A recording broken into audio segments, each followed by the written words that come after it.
The following is a mechanically reproduced announcement, previously recorded from a live scheduled program on 24.7 The Stream. This is not a live broadcast. All guests, callers, and hosts granted 24.7 The Stream permission to be recorded. This program may contain strong language or topics not suited for younger listeners. Parental discretion is advised. Thank you for listening to 24.7 The Stream.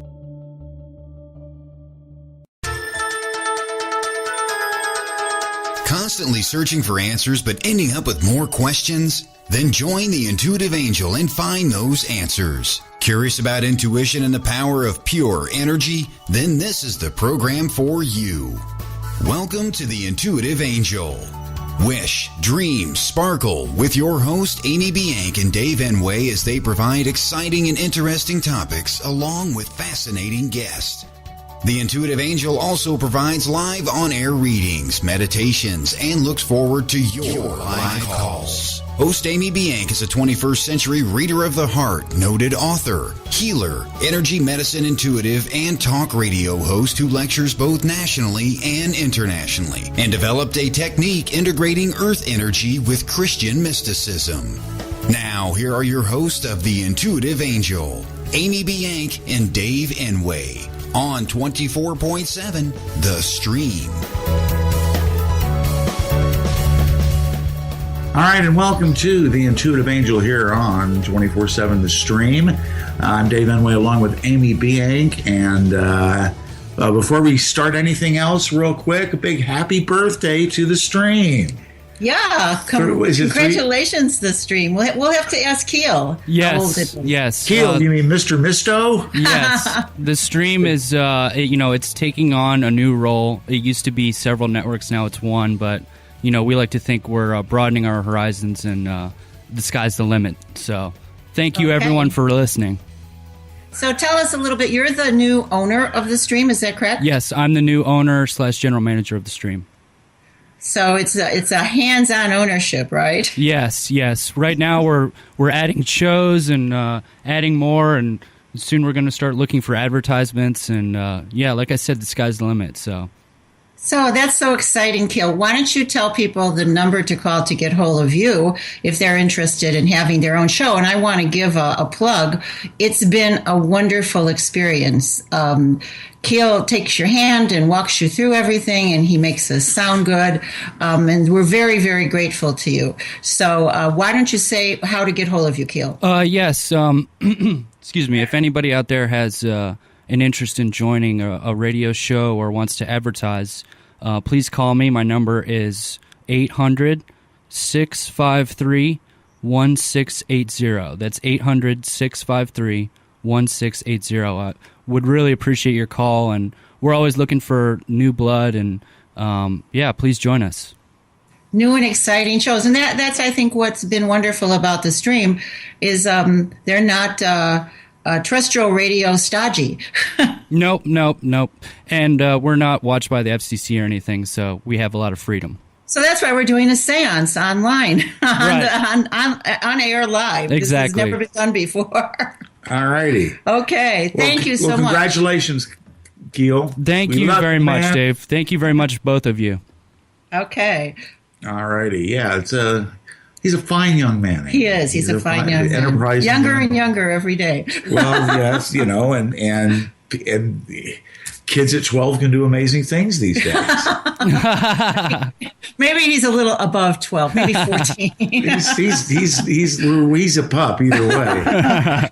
I'm telling you. Anyway, yeah, and thank you very much, Keel, for letting us give you a little plug there. I expect my pizza ready next week. Sure, delicious Sarpino's pizza. Okay. All right. See, that's how the advertising things work. See, so if you'd like to advertise, please call. Anyway, big show tonight, Amy. Right. It's the first time that we can find that there's been a seance on a live radio broadcast, be it internet or be it. There's been different forms, but not quite sure. Not if exactly we've done what we're form. going to do this time. Yeah. And I got the idea actually from a television show I saw when I was 7. Okay. When I was 7, yeah, it was back in the heyday of back when TV first started, and there was hypnotist on the television, and he had a whirling figure on the screen, and he told us all to go and put our hands on the screen, and we were going to be hypnotized. Now flash forward a few years. 60 years, okay, everybody, 60 years. Flash forward, and I realized that idea of putting your hand on the stream is putting your hand in the stream, because everything in the world is connected energetically. So if our listeners, we're all connected just because you're listening, but if you put your hand out, you don't have to, if you have a touch screen, you're going to lose us, but you can put it on the edge of the computer, not now, but when we start, and we will actually form a circle of people. And since we have listeners all over the world, I think it's so cool that we can actually surround the globe with people connecting to spirit. That's just amazing. Right. Okay, well, that's cool. That's cool. So we're going to be doing a live seance. We already have some people that have submitted some questions and some people that they'd be interested in contacting. So we'll explain a little bit further as we go along. But first, I need to tell you all about what's happening. Speaking of seances, Amy, of course, this Friday, the 26th of February at 7 o'clock, your mediumship class demo is going to feature a real live in-person seance. Right. And that's a lot different than what we're going to be doing here. When you're doing it on this broad perspective, it's much more, well, it's just different. It's like milk and fruit juice. It's broader, Well, it's just two different things, actually. But in this seance, and really call and let us know, because so many people are coming, at some point we're going to have to cut it off. So it's 630-554-7713. Give us a call and let us know whether or not you're coming. Not right now. Not right now, because we're on the air. Because we want to make space for you. We want everybody to be able to sit. We can have 2 circles around the table, but we want them to be able to sit in the same room together. And there's a limit. Even though it's big here, there's a limit to what we can do. So one of the things I want to talk about a little bit before we get into talking about what's coming up and what we're doing was that the idea of communication with the dead. First of all, I've been at this a very, very long time.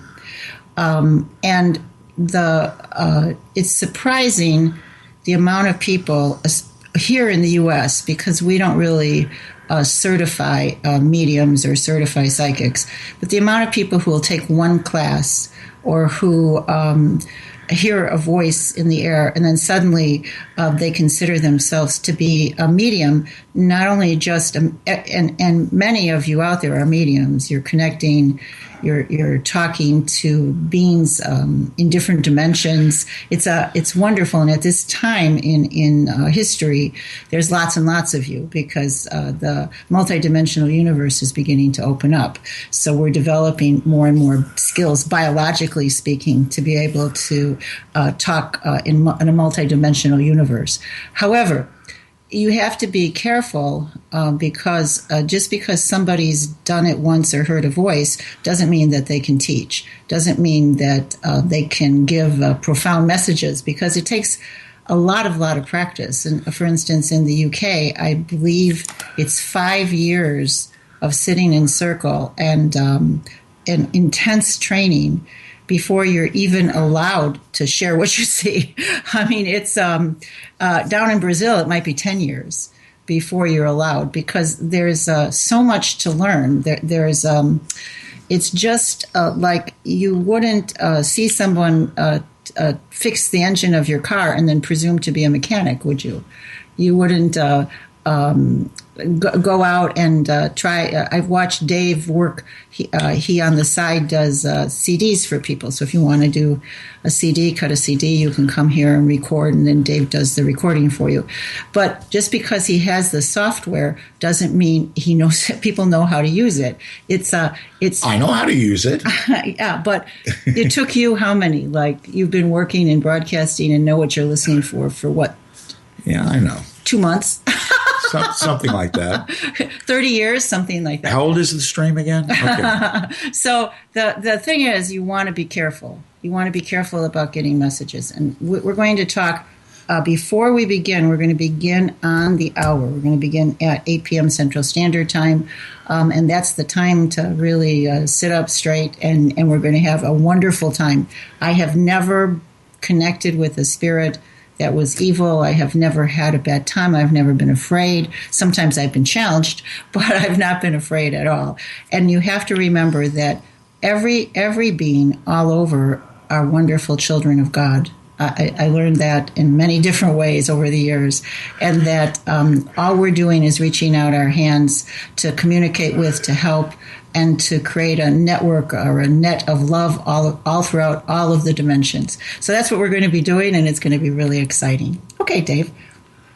Oh, what? We're going to talk a little bit about what's coming up. That's right. Yes. Of course, we have the mediumship class coming up this Friday. Again, it's 83 Century Drive is where it's located. So please come on by. You're going to love it. And I know we've been telling this, but in case you were planning on going and haven't heard the last couple of broadcasts, the big weekend with Dr. James Wanless, the creator of the Voyager Tarot deck and literature, has been rescheduled. And we were having it originally on the 26th and the 28th of this month. It's been moved to Friday, May 20th, and for the Intro to Tarot, and then Saturday and Sunday, the 21st and 22nd, for the 2-day Voyager Tarot Certification Workshop. Mm-hmm. So just so you know, and tell anybody that, we just hate for somebody to show up. Oh, I've been fielding and talking to people, so we're good. It would inhale if somebody showed up expecting the thing. But anyway, so just remember that, and also mark your calendars. That's going to be a big, big weekend. Yes. Dr. James Wanless, he's a non-dangerous nut. He's a great guy, and he'd laugh loudest at that if he heard me say that. He's just a great guy and a lot of fun, and so it's really going to be an enjoyable weekend. And also, Amy, starting the 16th, you're going to be venturing into both live classes and Skype classes with Advanced Intuition Part 1. Right. Yeah, so they're starting the 16th. What you got going with that? Well, in Advanced Intuition, one of the things I wanted to do was take us back to the esoteric origins of intuition. And what I mean by esoteric is every time a new culture adapts a thought about spirituality, they change it. Okay. It's just the nature of human beings to want to leave their fingerprint on whatever it is they're teaching. So things get changed until finally the way of learning about things, for instance, chakras, our Western view is much different than the Eastern view of chakras.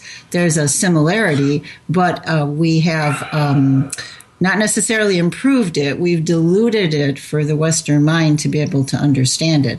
Whereas, say, a Vedic practitioner might spend 20, 30 years learning about it. The same thing, a friend of mine once told me, Kundalini is an alignment of all of your chakras and an out-of-body kind of profound spiritual achievement.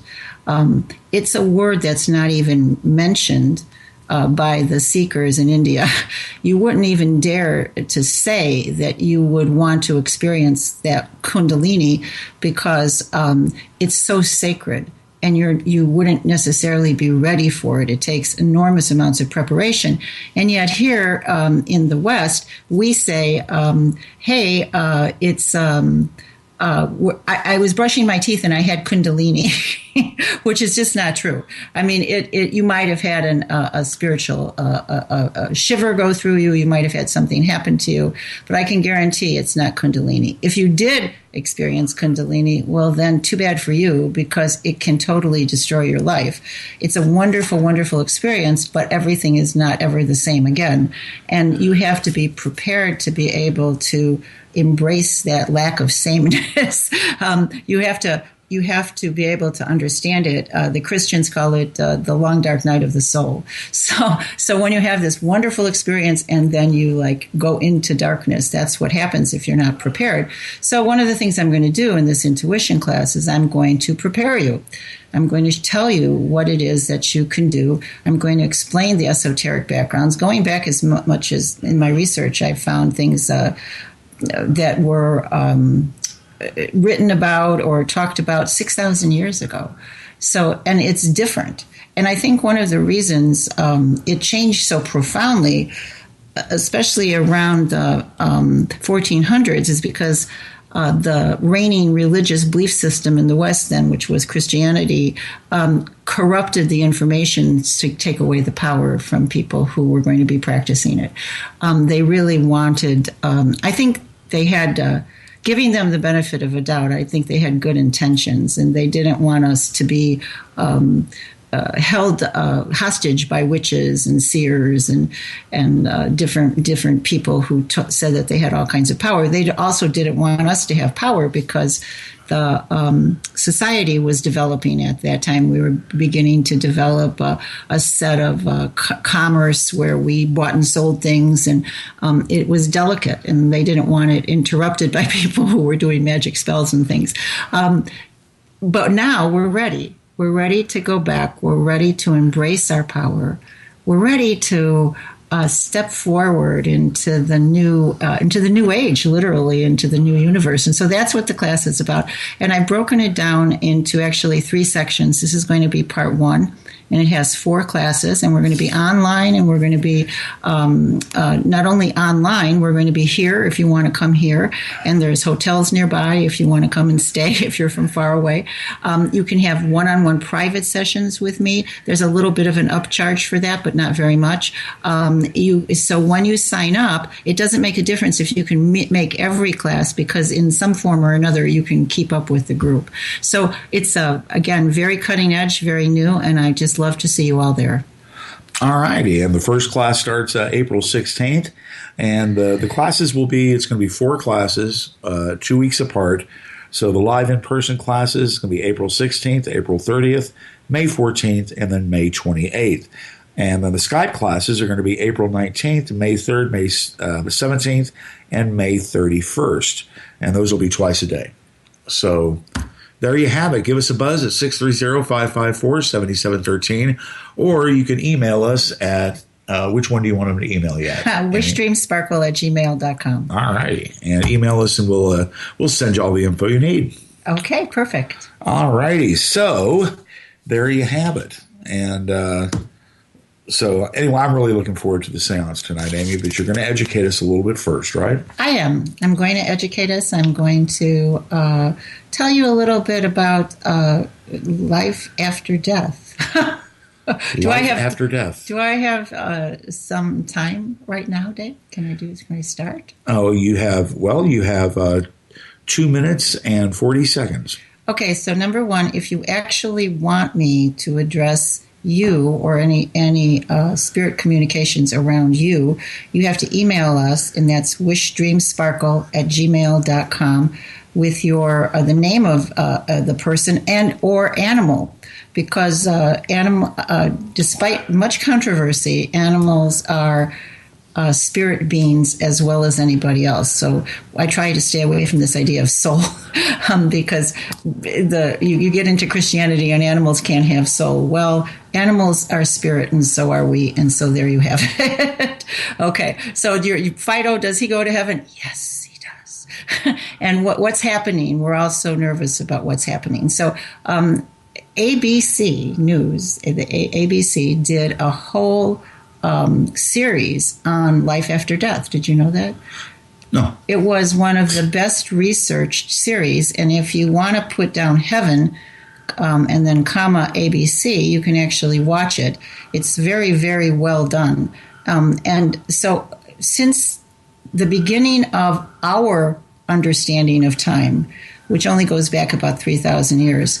And the reason I say it like that is because the man on Earth is probably a couple million years old. The reason we know that is some new cutting-edge science has found that the stones, the erosion of the fallen stones at Stonehenge had to take place over at least 2 million years. That meant that Stonehenge was standing 2 million years ago. I know, that's like, oh. And it was because it blows apart what everybody said about the origins of man and how long we've been here. How long this planet, well, let's say how long the planet's been inhabited. So we don't know. We only know what we've been told, and what we've been told has been very diluted over time, mainly because of war. Did you know that, Dave? No. Well, every time a war happens, the conquered people lose 50% of their knowledge, 50% of their history. We know that firsthand with our Native Americans here and how hard the struggle has been for them to maintain their spirituality, because one of the first things that happens is the conqueror rewrites history. So we're going to be talking a little bit about that after the break. And I'm really excited to be doing this and to be teaching you all and to be offering a very broad perspective of mediumship. I think you'll really love it. All right, we'll stick around then. We'll be right back with more of the Intuitive Angel Internet program here on 24/7 The Stream. Stick around.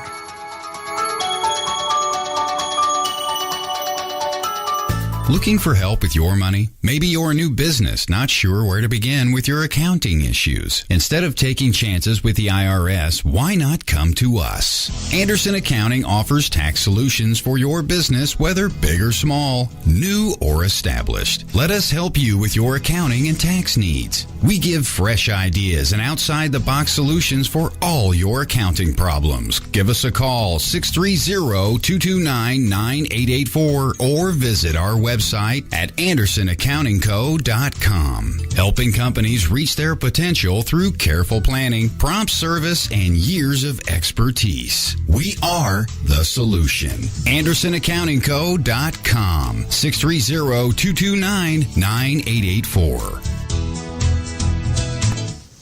What's up, Doc? I'm just purchasing my tickets for the 1950s Sock Hop to support Gateway to Laughter, a cool nonprofit organization seeking to create a playground for children with disabilities.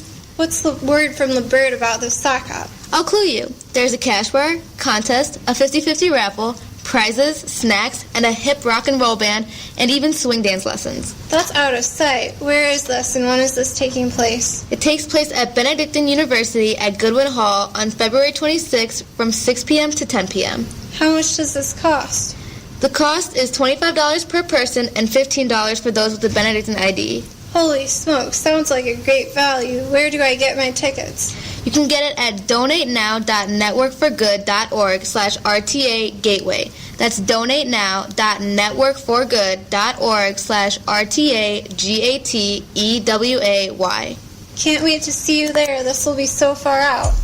Have you heard about that crazy rap thing? There are millions of blogs on today's internet, but only Rita's CrazyRapThing.com can truly help empower you to be healthy and confident about how you look and feel right now. Independent distributor Rita Doman is someone who has always struggled with her weight and health, but made the decision to start living and not worry about her weight any longer. Visit Rita's CrazyRapThing.com and follow Rita's daily empowering blogs for tips on keeping you looking and feeling confident about yourself no matter what. You are worth it. You deserve to be treated with respect. Be empowered with confidence now and visit Rita's CrazyRapThing.com and let yourself off the hook. Know that you are good enough no matter how you look or feel. Girl, don't just sit there and think about it. Visit Rita's CrazyRapThing.com and make peace with your past. Go from this doesn't look good, to this. Don't you look cute today? Rita's CrazyRapThing.com. You're listening to 24.7 The Stream, serving Chicagoland and the world. 247thestream.com.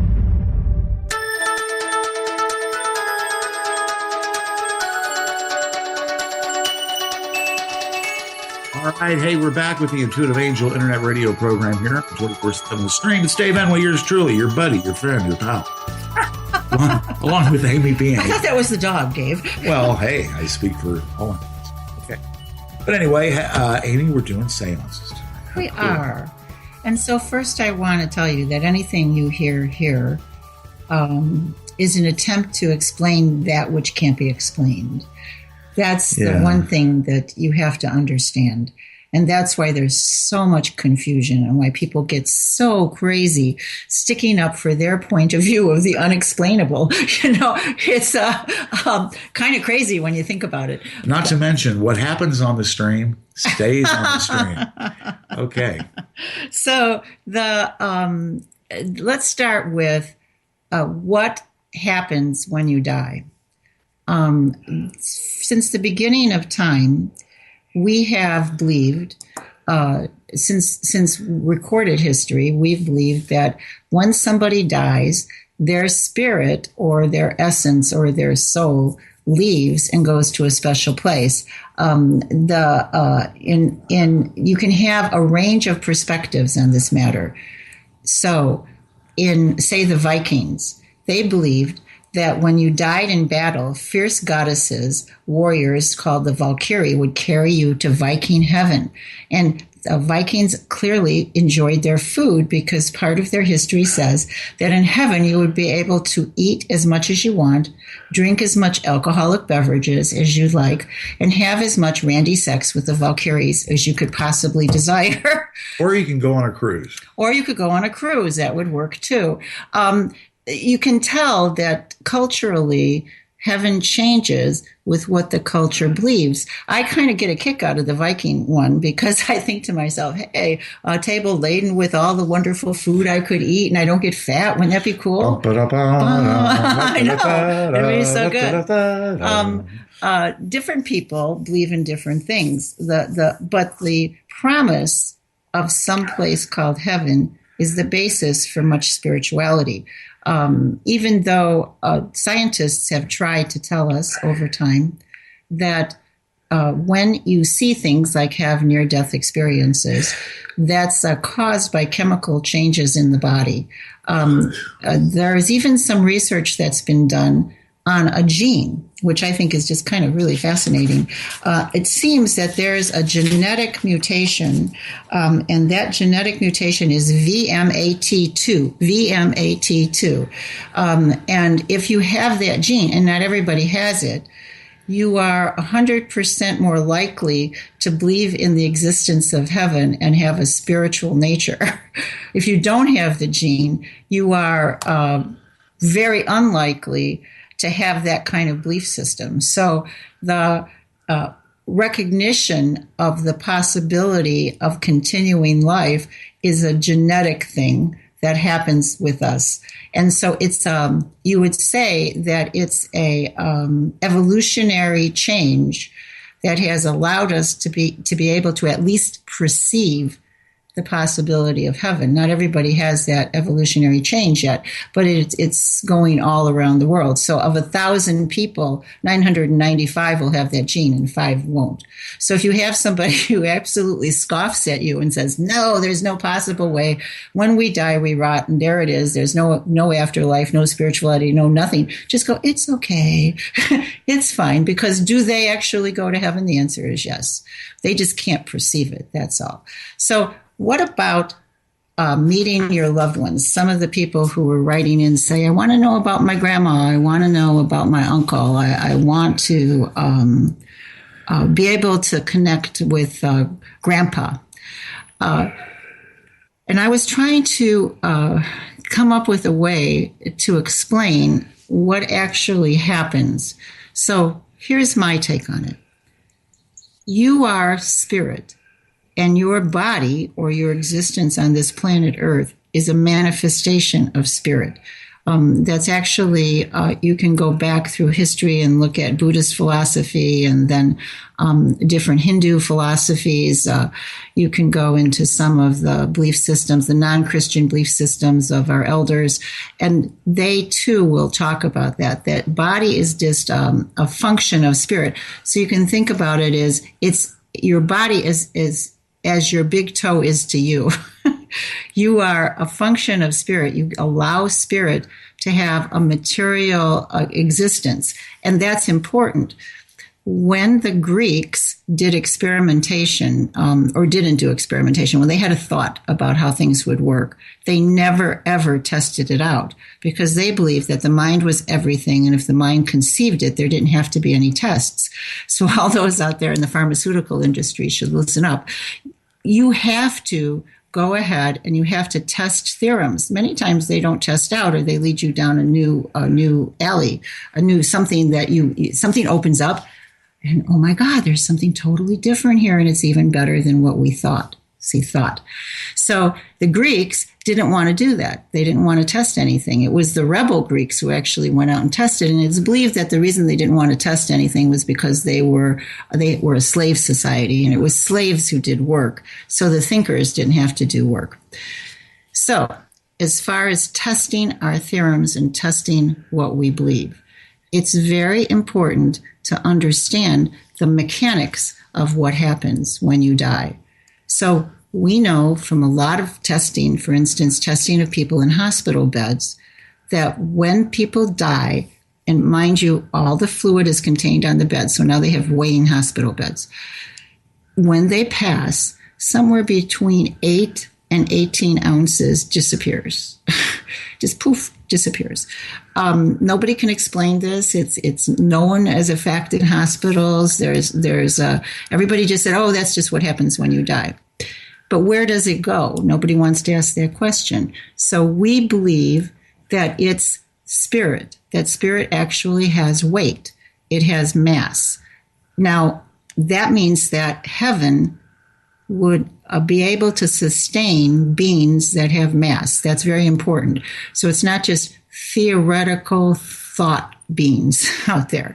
So our connection to our spirit, which always resides in heaven, is it's sustained by the mass of what people would call our soul or our spirit. And so when it goes, that mass goes back to spirit. So that's how spirit animates us in any particular life form we have with this mass. That's how physically it works.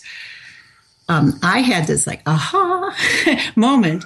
I was visiting my grandchildren, and I hadn't seen my son in a long, long time because he works a weird shift. And I usually am over there when he's at work. And the little 3-year-old was running around, and my son put his arm around me and gave me a hug. And the little 3-year-old said, oh, that's my Nana. And so my son said, no, that's my mother. She's my mommy. And my little 3-year-old granddaughter looked at him and said, no, she's Nana. So it suddenly occurred to me that that's how to explain spirit. It's why Grandpa might have certain personality traits, but he may also be something else. Grandpa might be a soldier. Grandpa might be an electrician or the head of a company or a carpenter, and he certainly is a father. So he in order to have grandchildren, he had to be a father.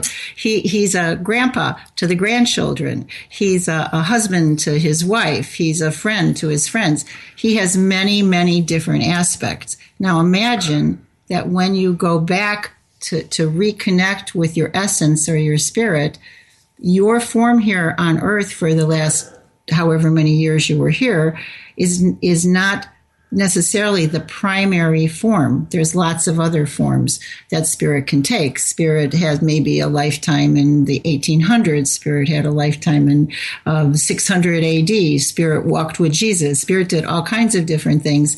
So when you reach out to spirit and you want to talk to Grandpa, sometimes it's a little bit difficult. Now, does that aspect, just like I worry about my Nana worries about the grandkids all the time, is very connected to the grandkids, but not 24/7. I have other things to do. And that's the same with spirit. They have other things to do. It's just we've made the story such that all spirit can possibly think of is you. It does happen sometimes that there's very, very, very strong connections. I've seen it not infrequently, where two people were so in love, when they're separated, when one goes back to spirit, there's still a very strong bond between those two people. It's actually a very beautiful thing to see. And the bond doesn't weaken too much with one person being on the other side. But in general, you still have that, but you don't have the full bond that you used to have. It's why you should probably get along with your life.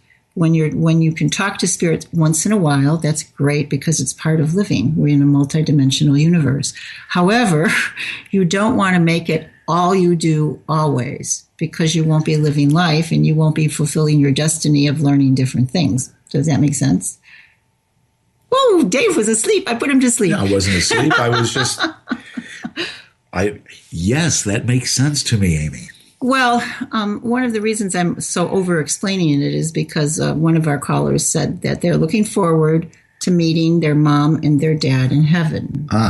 So I have a client who's very, very worried about this aspect, because what if her husband passed away unexpectedly at a young age, and she was very in love with him. She doesn't want to meet anybody else, because if she meets somebody else, what are they going to do with the new person in heaven? I'm sure they have some kind of system for this. I'm sure it's come up before.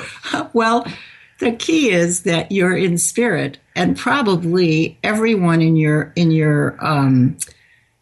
world, all of your connections have been your connections many times. Yeah, and so that you're all like you're all like one big family. So when you return to heaven, you don't necessarily have, with the exception of the people who are madly in love with each other, you might not. Frank, can you believe we got married? Can you believe that happened? My God. Oh, what's going to happen next time? You're going to be my pet? What? Well, not only that, but in heaven, the political and sociological things that we do here really don't make all that much difference. So when you have a contract with somebody here, it's rare that contract goes throughout all of eternity. Once in a while, it does happen. But I think probably when you hone yourself to a point where you can find that true love or that soulmate person, and maybe then those two people stay together. And the reason I'm saying maybe is because I actually don't know everything. Isn't that amazing, Dave? It's not what you told me last week. Well, what you have to do is you have to be able to really study. You study all the different viewpoints, and then you come up with your own viewpoint, and that's the philosophy that you use to bring yourself forward.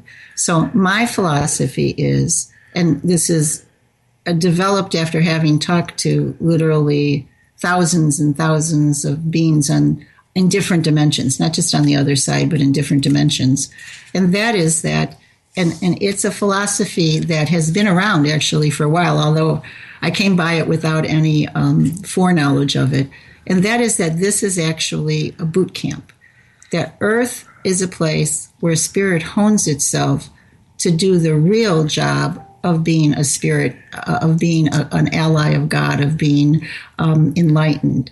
And that you have to have the experiences here on Earth in whatever form, or other places, which I don't know about, and so that you bring it all back to the real life. Okay, that's really important, because I think the real life begins when your spirit reaches a certain level of knowledge and then can move into doing the real work of God. And we're just sort of like boot camps all around the world. One other thing, somebody asked me, could you imagine a heaven filled with people who I don't like? And I was like, what? And they said, well, my family is a particular persuasion, that we have a certain belief system. And I can't believe that this group or that group or another group is going to be in heaven with me. When I explained the boot camp thing, they said they really didn't want to be in boot camp with people of different persuasions. And I had to laugh.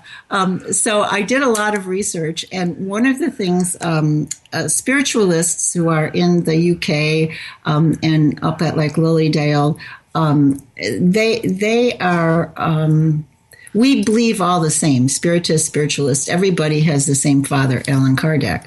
And one of the things that I learned was that there's a belief that when you first leave this plane, the material plane, you go into the regional heaven, which does make sense in a way, a regional heaven that would be, say, over the United States.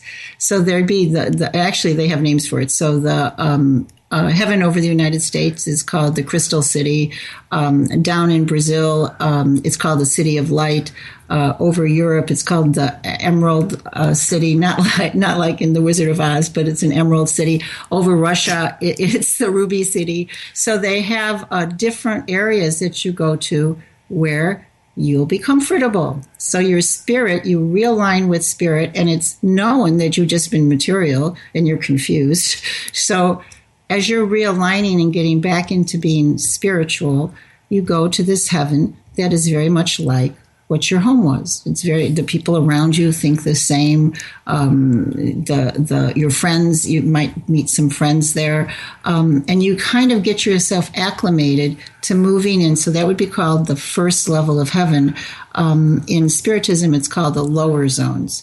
And not from a hell standpoint, but from it's where you're getting ready. It's like an intermediate space. I think in Christianity, we call it purgatory.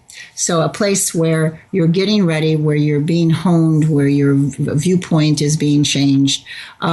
Before that, you might be earthbound, which I do see a lot of evidence of that, where people just really don't want to leave, mostly because they're scared, but there's really no need to be afraid.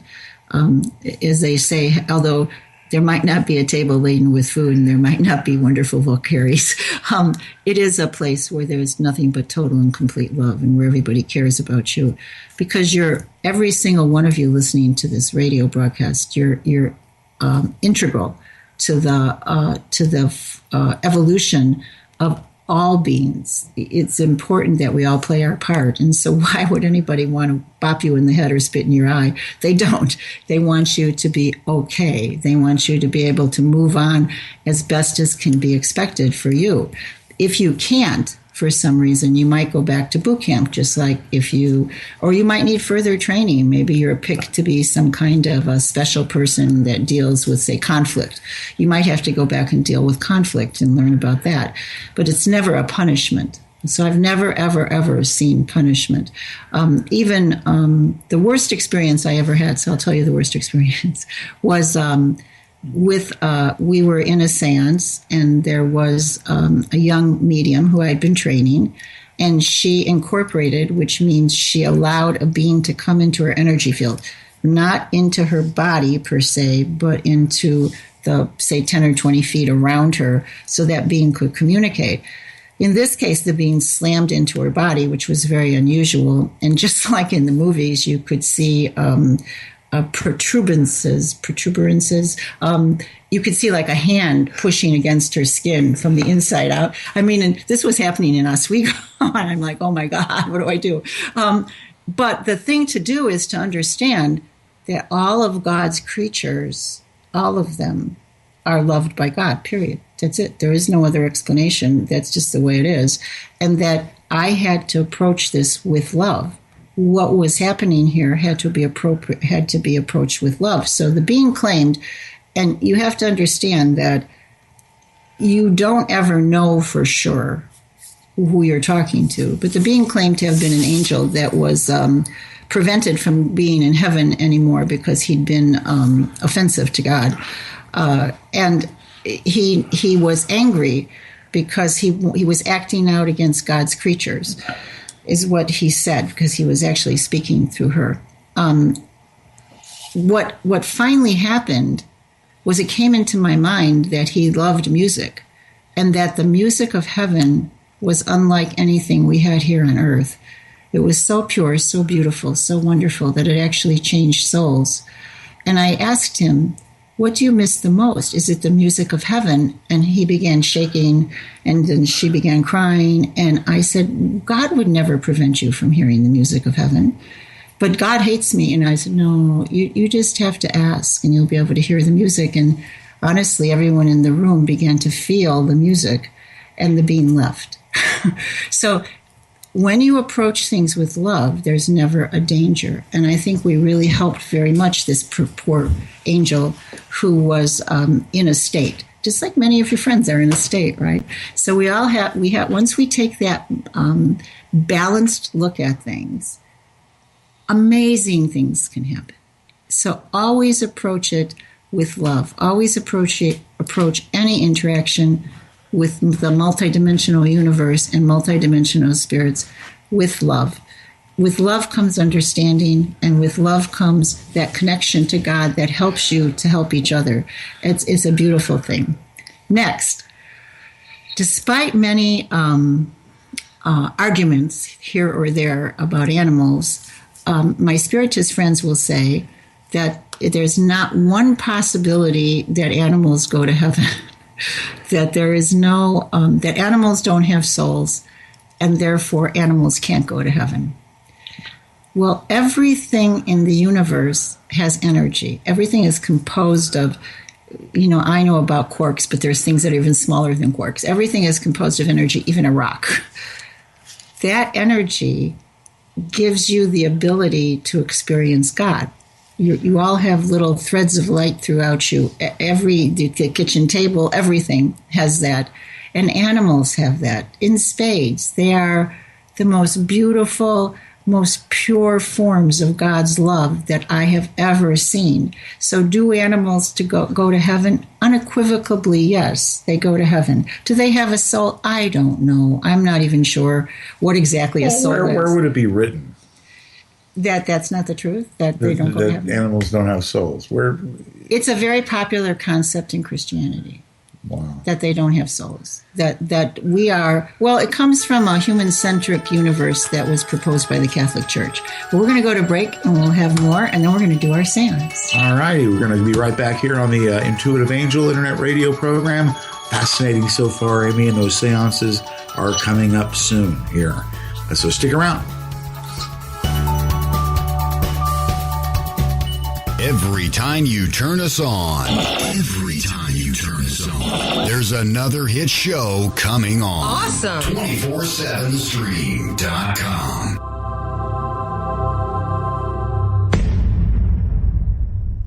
You need to quit smoking. You need the latest products and e-liquid. You need Delectable Vapors. Located just off Main Street in St. Charles, Delectable Vapors is family owned and operated and cares about your individual needs, not making a fast buck. Come visit Mike, Danny, and Jill at 504 East Main Street in St. Charles and see for yourself. Delectable Vapors carries top e-liquid brands like Cutwood, Five Ponds, High Seas, and Sick Boy. They even have their own premium juice line. Sit back and enjoy their awesome tasting lounge filled with new flavors, fully stocked and ready to serve your vaping needs. Delectable Vapors carries all the hardware and e-liquid you could ever need. Did I mention their top-notch customer service? Delectable Vapors in St. Charles, just off Main Street, or always online at delectablevapors.com. You need to quit smoking. Come see us and let's kick some ash. That's the sound of a classmate receiving an attachment of you posing in your underwear. Your ex-boyfriend forwarding this picture to his friends. It being sent to your coach. And worst of all, your dad. All because of the time that you posted those pictures on your profile. Anything you post online, anyone can see. So think before you post. For more information, visit cybertipline.com.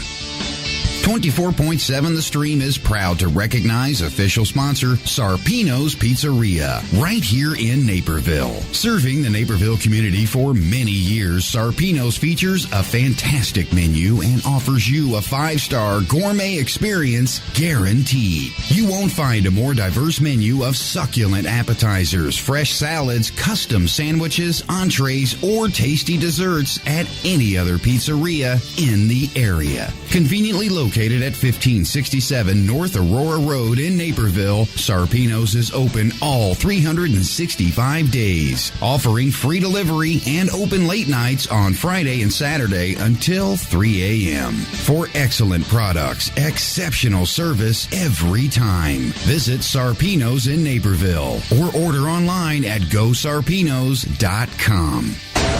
Talk is our business, and business is good. WHVRdigital.com.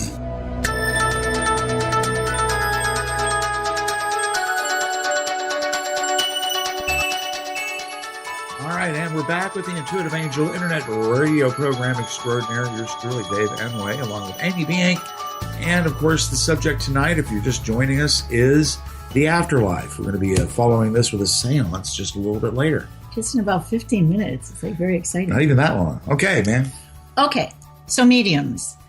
We know back to the ancient Greeks that there were mediums. The oracle at Delphi was an example of having mediumistic experiences. So we know they existed, and that it's a traditionally held belief that healers are mediums, that your powers can come from the unseen world of spirit. That, for instance, if you were a very powerful spirit and had much education in medicine, you might be here on Earth this time and have no education in medicine, but you might have access to all of those memories of what to do. This access to past memories is something that's been very well documented. Sometimes they call it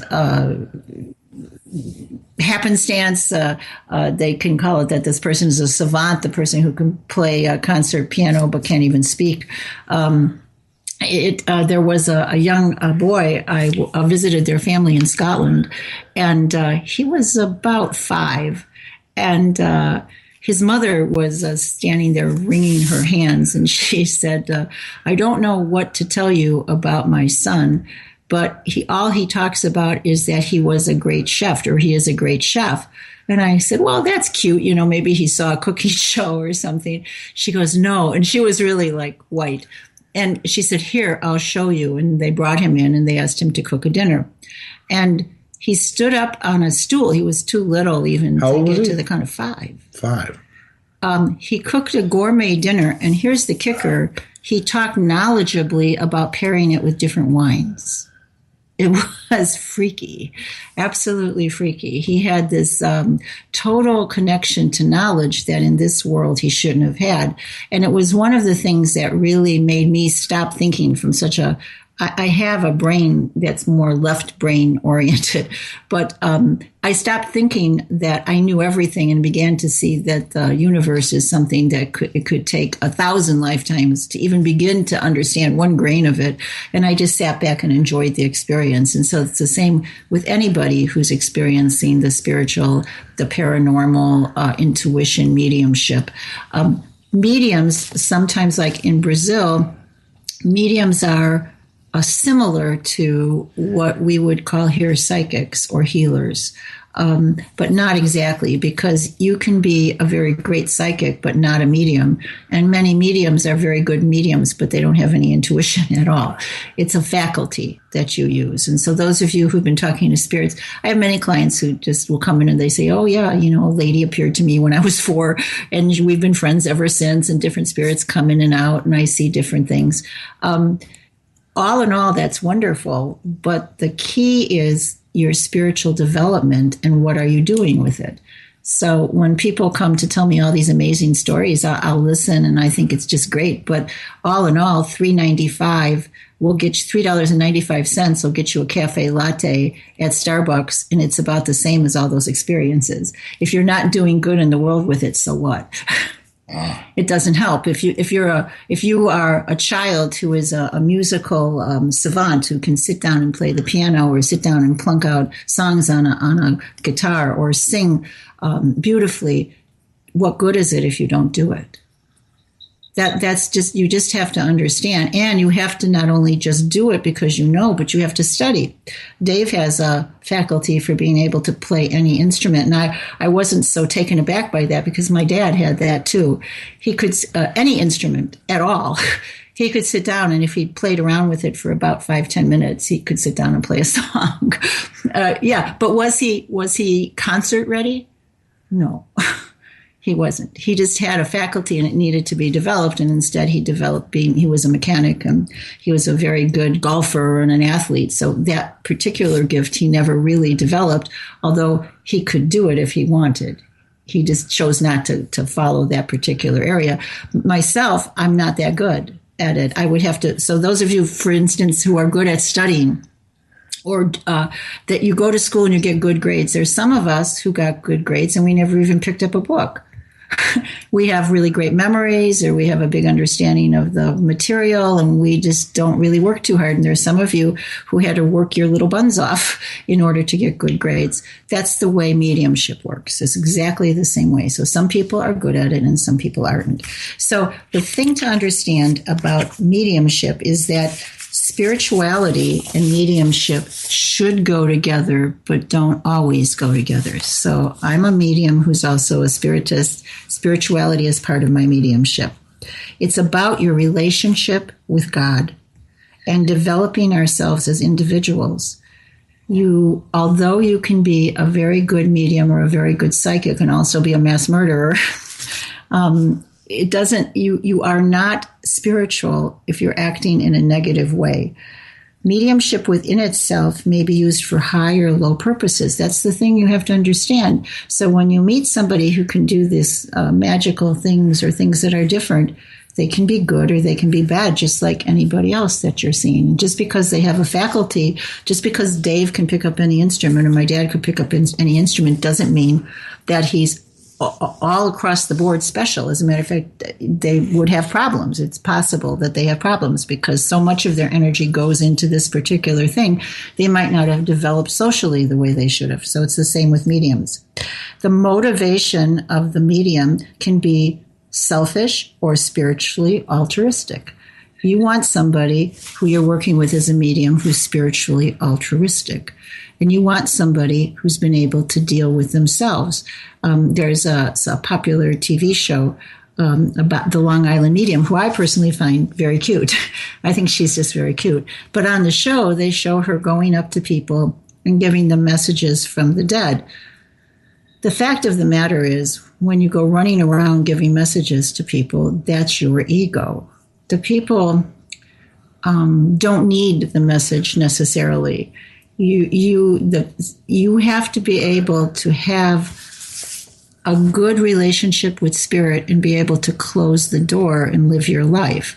No matter how lofty things a medium can do, if I sit around talking to Nikola Tesla or if I sit around talking to Benjamin Franklin and get information, I have to close that door and go wash the clothes. I know that sounds really funny, but that's the way it is because I'm here having this lifetime. And although that includes, a fraction of it includes talking to beings in other dimensions, it is not my whole life. And neither should it be yours. There's a balance. So we're just clearing the air before we start. One of the ways spirits talks to us is through a communication called telepathy. This is an important thing to understand because telepathy is, what's the word? It's subtle. I was very lucky because I spent many years down in Brazil, and during that time, many hours in meditation. And when you're in meditation for 6-7 hours, right, Dave? Sometimes a really long time. Yeah. You begin testing things. So I began testing across the room, sending an image to a person who was in my group, and then they began sending images to me. Pretty soon, we got really good at it so that we could hold whole conversations, but they weren't conversations like in words. They were cascading images and feelings, and telepathy is way richer than language. Language, you have to think about the right word, but telepathy is spontaneous and comes out of the joy in your soul. And so when you see a beautiful flower, it's not just seeing with your eyes the beautiful flower. We can talk about the mechanisms of it, but it's appreciating it with your heart, the joy of it, the day, the warmth of the day, the sunshine on your skin. All of that has to do with the flower. And so telepathy is a very powerful means of communication that doesn't leave when you go and move to spirit. As a matter of fact, it's enhanced. So most spiritual communications come via telepathy. So if you're out there and you're interested in this, I would start practicing telepathy. And what you do is just get a friend and sit there and send them a message. You start simple, a number from 1 to 10, but when you visualize the number, you want to give it emotional content. So for those of you, I don't know if it still happens because I haven't watched it in a long time, but when my kids were little, we watched Sesame Street and they taught the numbers, and I still remember them jumping up and down and going 10, 10, 10. That's the way you want to talk, or the way you want to communicate a telepathic message. Now, can someone who's in spirit, so can a spiritual entity come and touch you? Can they move something? Can they float a horn in the air? We're going to have that at our seance on Friday, where we have one of those horns. So we can see if they can actually move something. Can they do that? Yes, they can do that. I've been at seances where coins and things were moved around the table. I'll give you, on Friday, one of the things you can do is you can get a box with a thin layer of sand. You can put little pebbles onto the sand and put the box up where the kids can't touch it. And you ask the spirits, please move the pebbles. The reason you have the sand is when they move the pebbles, it leaves a trail. So you can actually know. Otherwise, your mind will make up, oh, that pebble wasn't there before, but this time you have a trail in the sand. Do spirits give you presents? Yes. Many, many times there's little flowers, or I have a friend who has an entire bucket of pennies that were gifts from spirits. Sometimes actually the pennies, because they create them out of matter, are a verse, so that the design on the pennies are upside down and backwards. Very interesting. So do they have physical? Yes, they do. Are they wonderful? And should you love them? Yes. And we're going to go right into our seance and stop all the explanations at 8 o'clock, right after the break. All righty. Well, I can't wait. This is going to be fascinating, Amy. I got to tell you, I'm really looking forward to it. And a very interesting talk there, by the way. So stick around, everybody.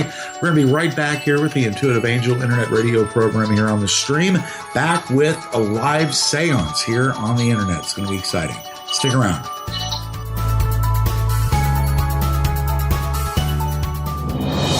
4.7 The Stream would like to give you the following financial advice. Borrow money from a pessimist.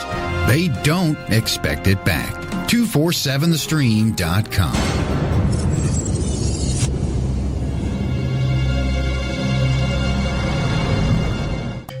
The vaping industry is saturated with e-liquids these days, but only one truly separates itself from the rest. Kalari.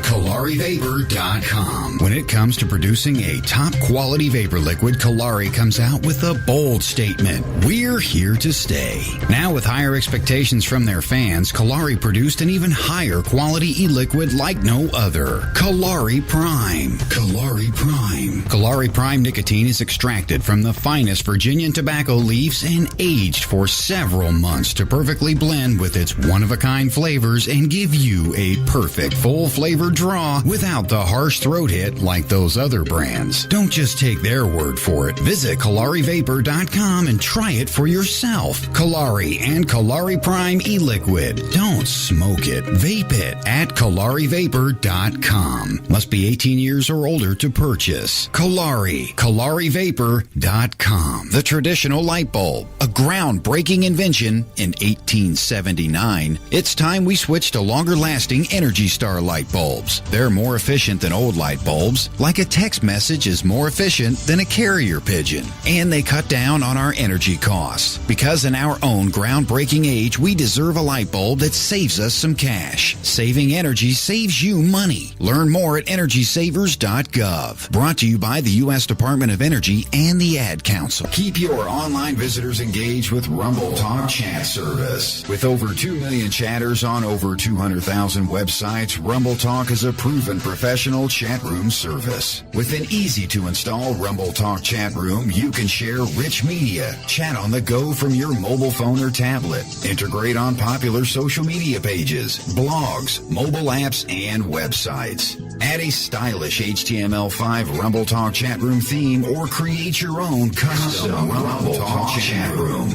Rumble Talk gives you the ability to control any aspect of your chat room's appearance, images, colors, backgrounds, borders and fonts, and overall style. With Rumble Talk's easy account management, you can manage all your Rumble Talk chat rooms from one account. Now that you've found your chat room solution, visit RumbleTalk.com for your free 7-day trial today. Your visitors are waiting. Rumble Talk Chat Service. RumbleTalk.com. Grow your business. At Signarama of Naperville, we offer customized solutions for signs, branding, marketing, and advertising. We have a full range of custom signs and graphic services to meet your needs, build your brand, and create your image. Look around and you'll see how our specialists help businesses enhance their visibility and get noticed. Let us work with you to understand your unique marketing goals and help you reach them. Call 630-527-0500 to meet with an expert at Signarama Naperville. That's 630-537-0500 or visit us online anytime at Signarama-Naperville.com. Custom solutions, friendly service. Signarama of Naperville, the way to grow your business. Paying too much to host your radio program with others? Tired of trying to figure out complicated software programs? Then let WHVR Digital Broadcasting help you. We offer full program production, engineering, promotion, and training so you can take your program to the next level. Don't have a radio show? No problem. Send us your program idea and we can bring it to life for you. We all have something to say, so why not use our quality service to say it? If you're a serious broadcaster and looking for a top quality outlet for your live program, then call us today at 800-653-1680 extension 3. That's 800-653-1680 extension 3. Or visit WHVRdigital.com for more details. Come join our growing network and see why talk is our business and business is good. WHVR Digital Broadcasting. We're here to serve you. We asked the world what they wanted in a radio station. They told us 24.7 247stream.com.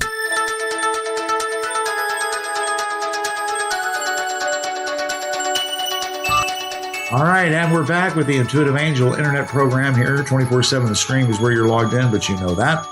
And I'm here with Amy Biank. This is Dave Emler, of course, and this is a first. And we searched around a little bit on Google. There's a few instances of people doing some kind of seance work and this kind of thing on the internet, even live on the air, but not really in this form. So we're going to do a live seance here where Amy's going to communicate with spirit. Hopefully it's the ones we want. And Amy, do people need to touch the screen or anything to make the circle? Okay, I'm going to lead them into that. Okay. So there's just two things before we start. One is that mediumship is a way that we can get information that we can use to better our lives. It's not necessarily just connecting with mom or dad or somebody on the other side that you're very worried about. They can give us profound information that can impact us and help us to move forward in our lives and be the best that we can be. It's their job. We're spiritually tied to each other. When you treat mediumship as a kind of a joke, you have a problem. For instance, when you set up, which we're going to do now, in a very integrous and profound way, when you elevate your spirit and you reach out, you're going to receive good information. If you're all drunk and it's 3:00 in the morning and you go get the Ouija board off the shelf, whether or not the Ouija board really connects, what are you going to connect with? You're going to connect with Chachi energy. Are we speaking from experience, Amy? No, but you'll see in the shows where the kids get the Ouija board out and they're all smoking grass or they're drunk or, and then they bring through this horrible spirit who wrecks their lives and kills everyone around them. Number one, that would never happen, but you might not get the most high. You always want to aim high. You don't want to aim low. You want to elevate your spirit the most you can, and so we're gonna do that the most you possibly can to connect with the highest level spirits that are out there and available. If you have a really yearning, say there's somebody in our audience whose brother died of an overdose. If you have a real yearning to know, is he okay? I mean, Christianity might say different things about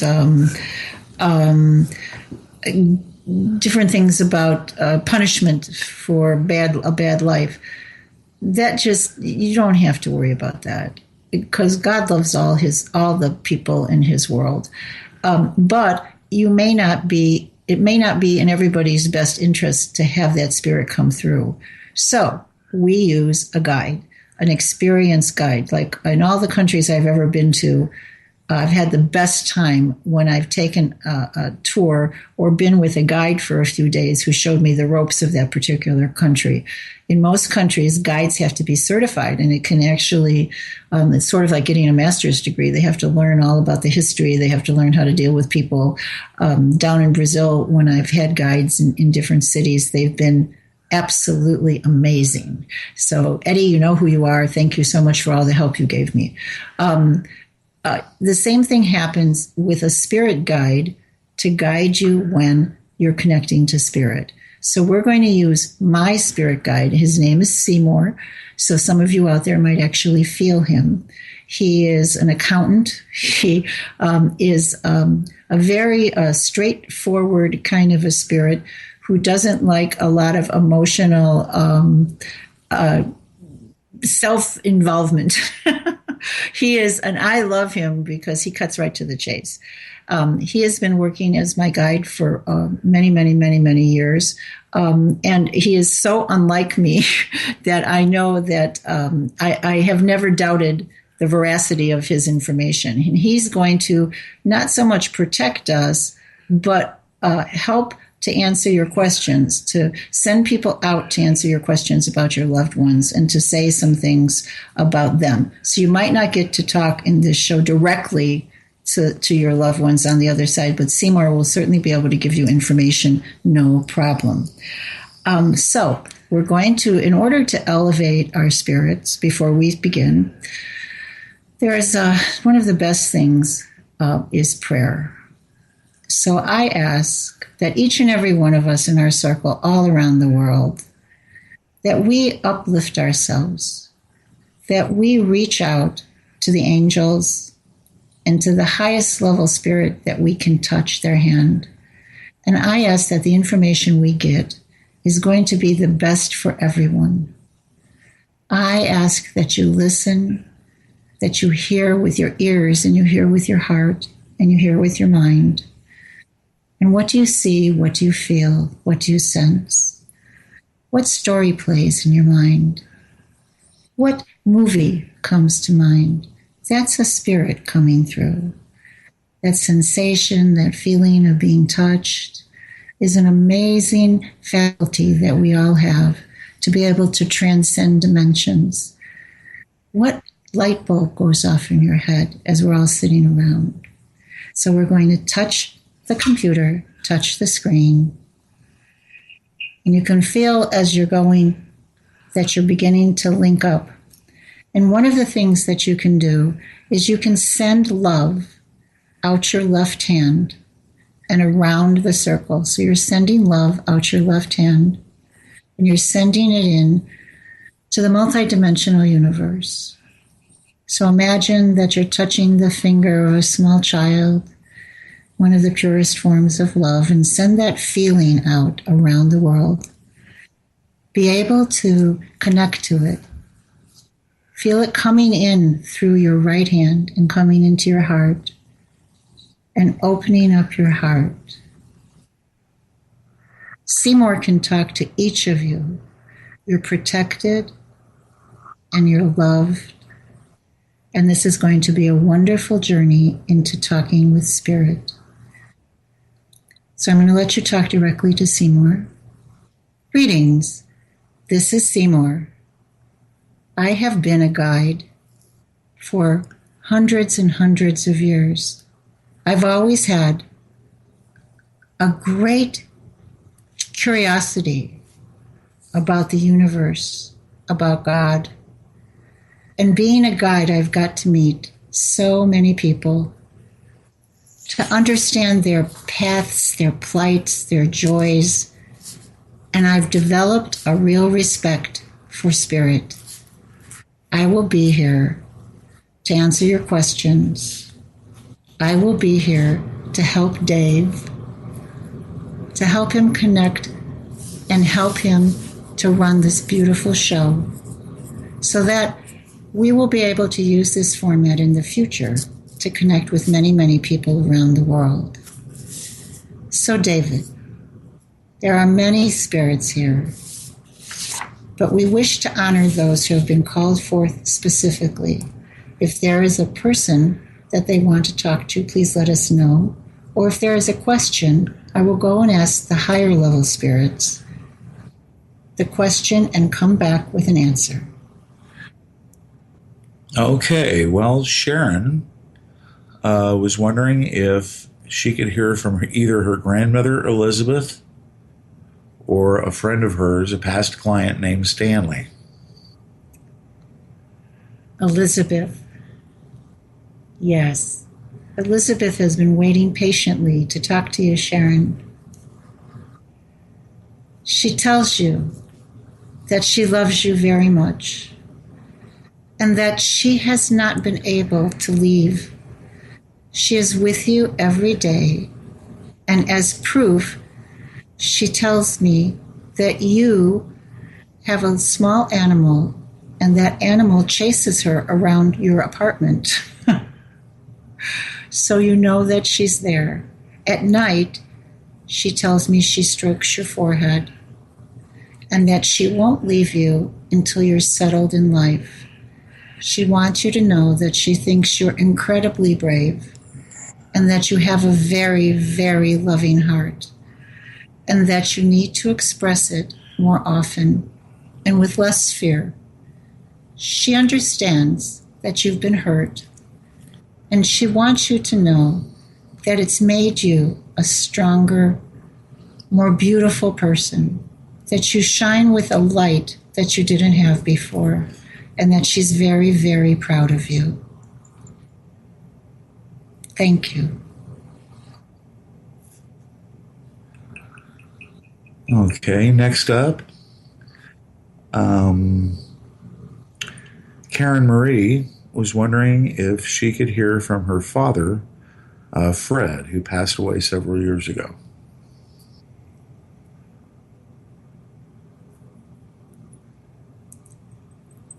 Heaven is a very busy place.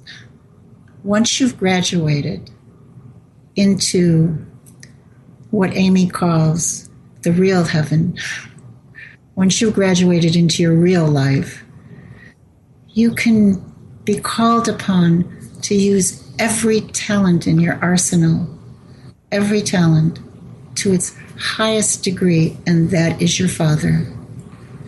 He has become quite the leader and has helped many, many people.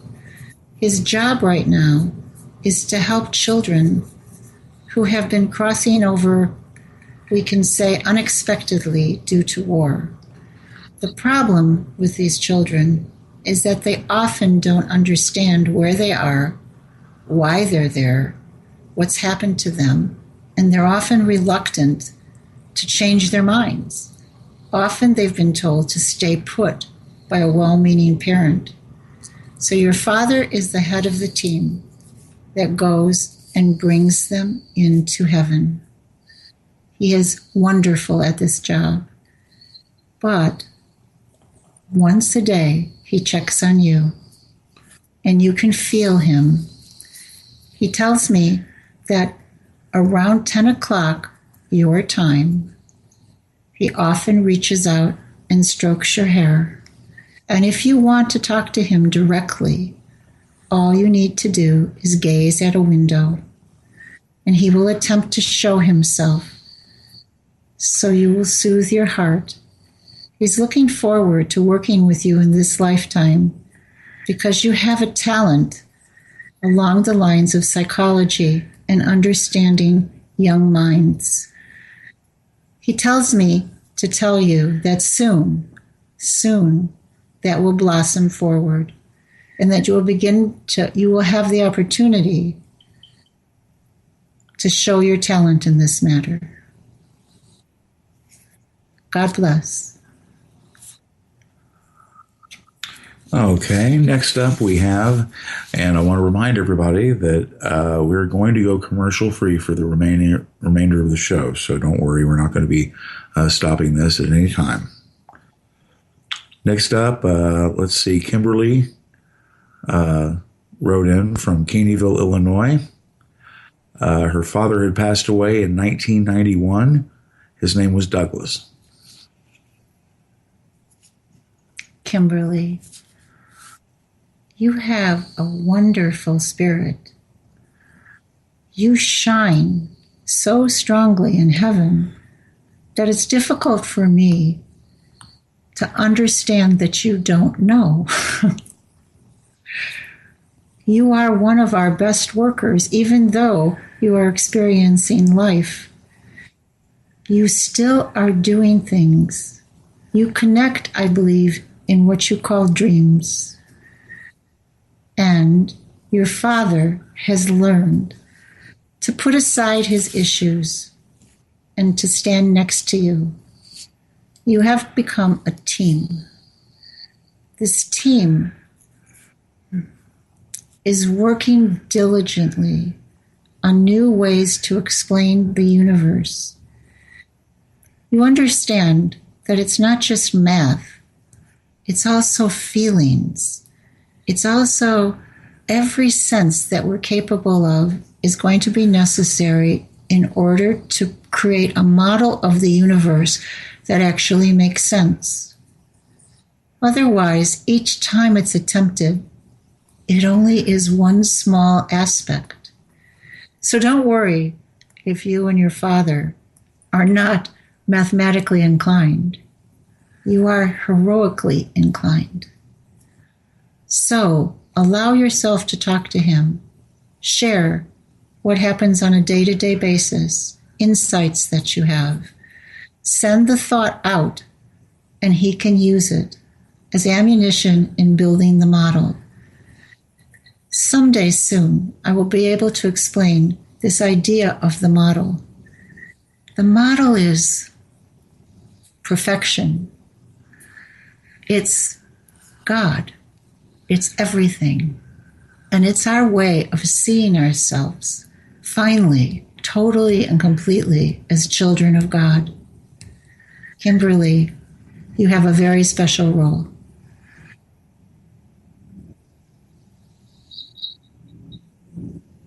Next.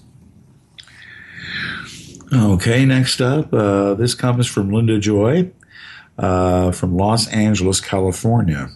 She was wondering if her junior, her Rhodesian Ridgeback dog, can be contacted. He passed away this past Sunday, just past midnight at 12:30. She would like to know if he's at peace, if his passing was peaceful, and that she wants him to know that she sends their love. She says, I have not sensed his presence. Will he visit us when he can? Yes. There is a special place in heaven for dogs. There is a garden just outside the perimeter of the Crystal City. It's a beautiful garden. And in 1985, you, in the listening audience, became able to go to that garden and sit. I can't tell you how important this is. It was an evolutionary leap in multidimensional thinking. The garden is beautiful, and it is populated by spirit guides who are dogs. They help the young spirits. They guide the elderly. They help those who were ill. They help them to recuperate so that they're strong enough to move on into what we call the real life. And your dog did not even hesitate, not even a little bit. He leapt from his body into spirit and right into the garden, where he is joyfully assisting people. He had no recuperation time because his soul was so pure. And his greatest joy is helping young children. He has a talent for it, you see.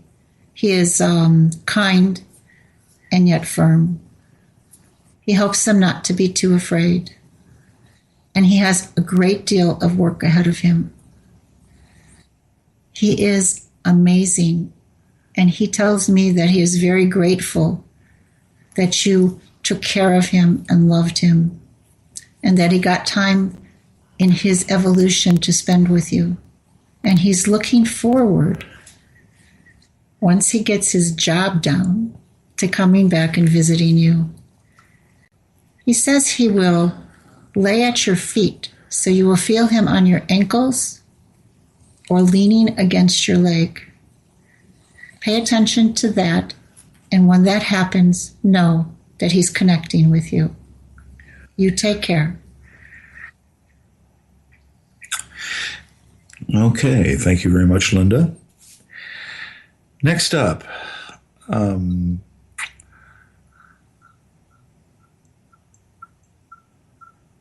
okay, this is from, okay, Molly says she's looking forward to tonight's show. She's in Asheville, North Carolina, and I believe she's just has a concern about a connected spirit. A good question. The spirit who is with you is a former Roman gladiator.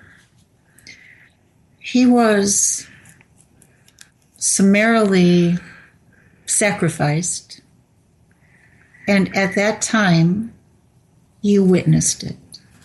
He is not evil, but he is confused, sad, and lonely. And his confusion and his loneliness cause you trouble. What you need to do,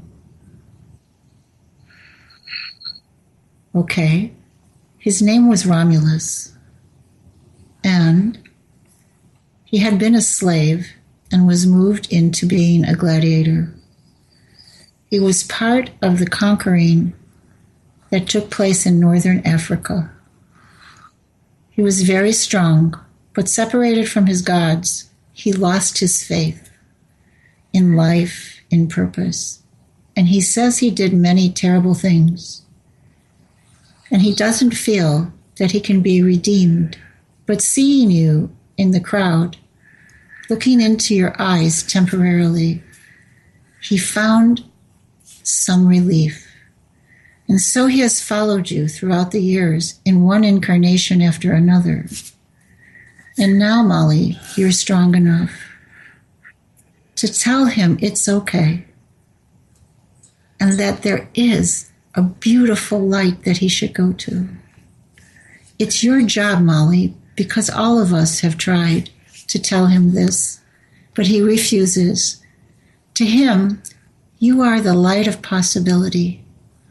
But he doesn't realize that he makes you unable to manifest everything that you dream of, because so much of your energy goes to him. Once again, tell him, Romulus,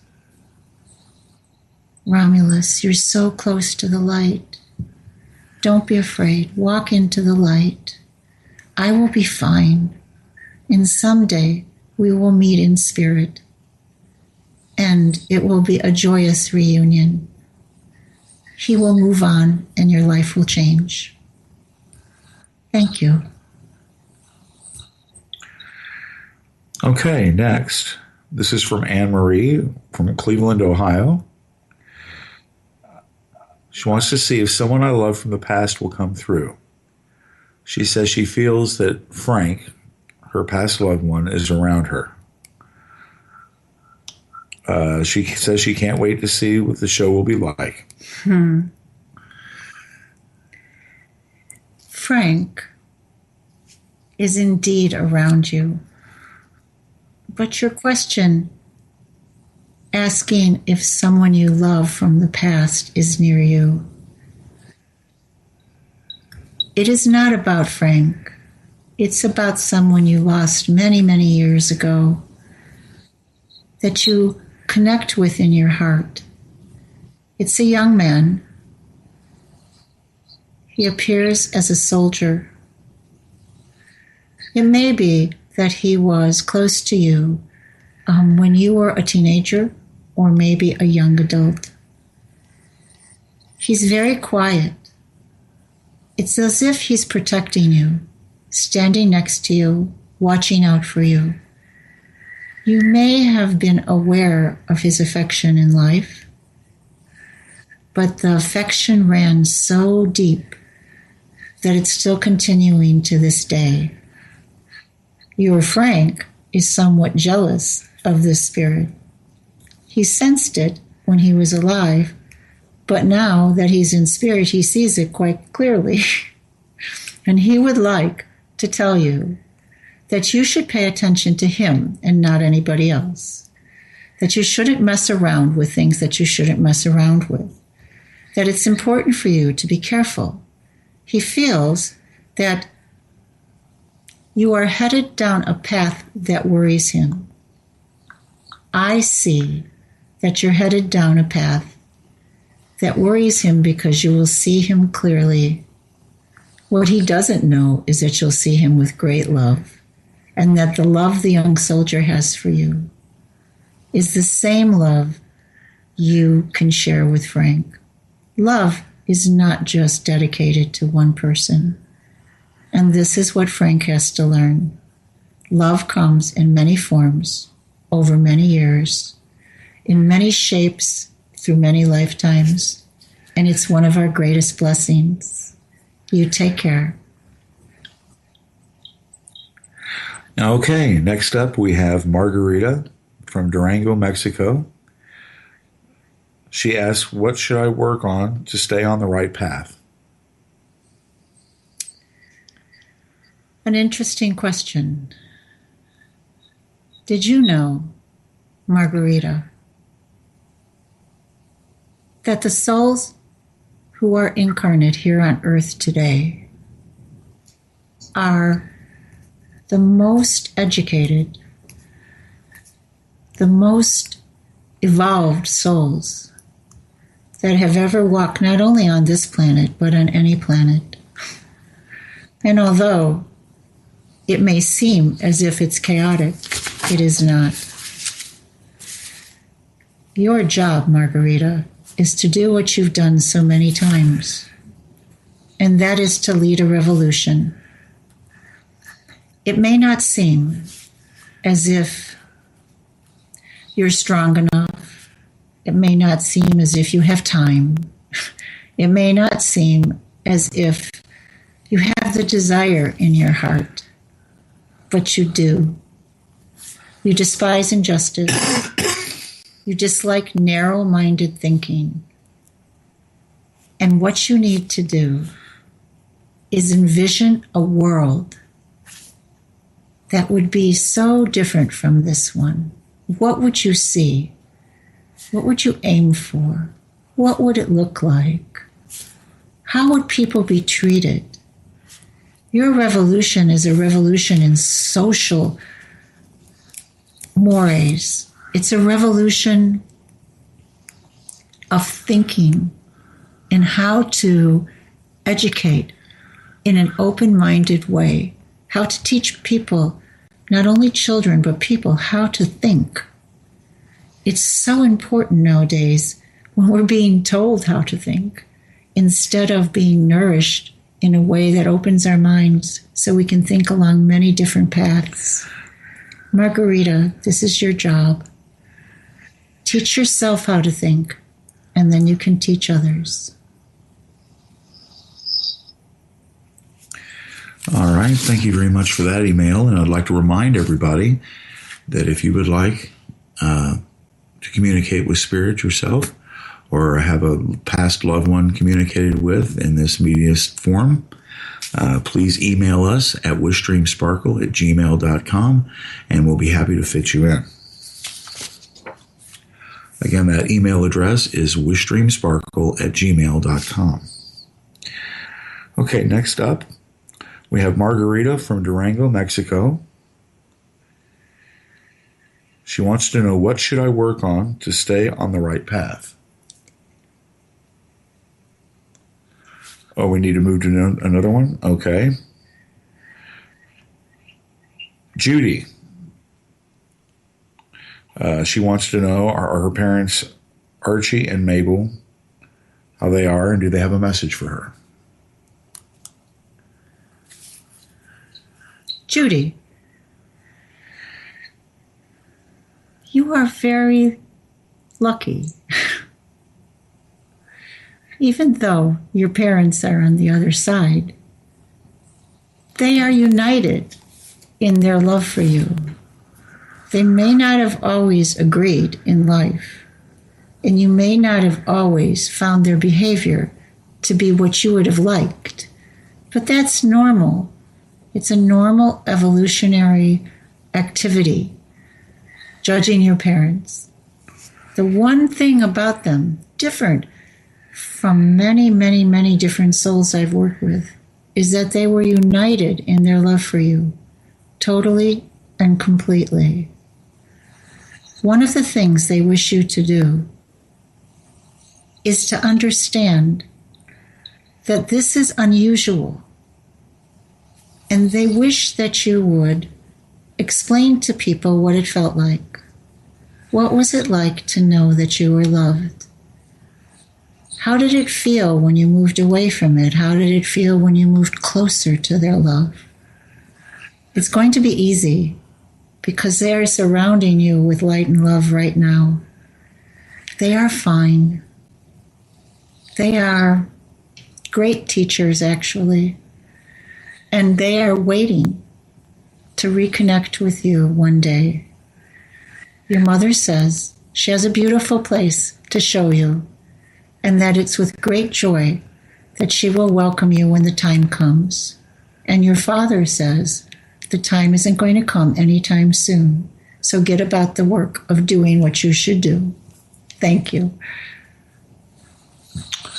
Okay, next up we have Francisco David from Tampico, Tamaulipas. I hope I said that correctly, Francisco. What kind of job is in my future, and what should I look for? Francisco, you are a medium. You are an amazing child of God. It would be very difficult for you to constantly be bombarded by negative thinking. So it's best that you work on projects with people who are like-minded. You have a great energy around the way things work. The issue is that you intuit that the way things have always worked in the past is not the true way. Let me explain. In evolution, we have different ways of looking at things. For instance, transportation or electricity or the bones of existence. And we know for sure that this is the way things work. You know for sure that that's not the best way for it to work. Francisco, you know for sure that there's things out there that you want to know and you want to bring forth into the world to better mankind. I would strongly suggest that you begin studying some of the history that's been buried. How do you do this? You look at pictures first. Look at pictures of Egypt. I think you might even naturally understand the hieroglyphics. You have an Egyptian lineage. This is important to understand because our history says that certain people came from certain places and this is the way it worked. But that's not what happened at all. People all over this planet traveled long, long before we understand that they ever traveled. And your ancestors were some of those people. You have a desire to travel, you have a desire to learn new things, and you have a mind that will be able to put it together and bring it forth into this time. And you might say, and shrug your shoulders, fine, but how do I make a living? How do I support my family? You work hard, and you explore, and you work to support your family. You do both things. Somehow, in the everyday work that you do, the inspiration will come that will connect you to the past and bring the past into the future and help everybody. Take care, Francisco. We're sending you much love, and you have many spirits around you.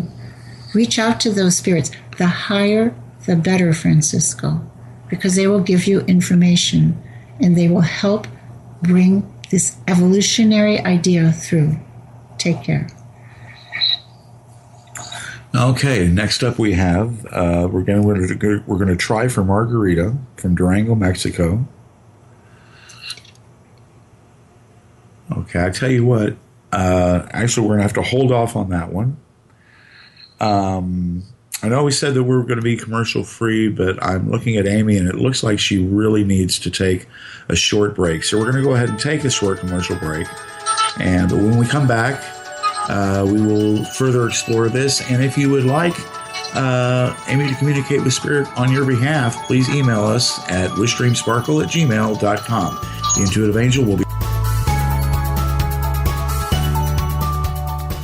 Consider your life at this moment. Is there anything you'd like to change? Would you like a new job, more money, better health, and a happier love life? Then there's no better moment than now to have a feng shui consultation with Juliette Loyer. As a certified practitioner and teacher, Juliette can help you harmonize the energy of your space to bring about powerful changes in your life. Why not go with the flow? Call 708-254-2894 and book a consult for your home or business. Mention this ad between now and September 21st and receive a 20% discount. Call 708-254-2894 and book your appointment now. Consider your life at this moment and consider feng shui today.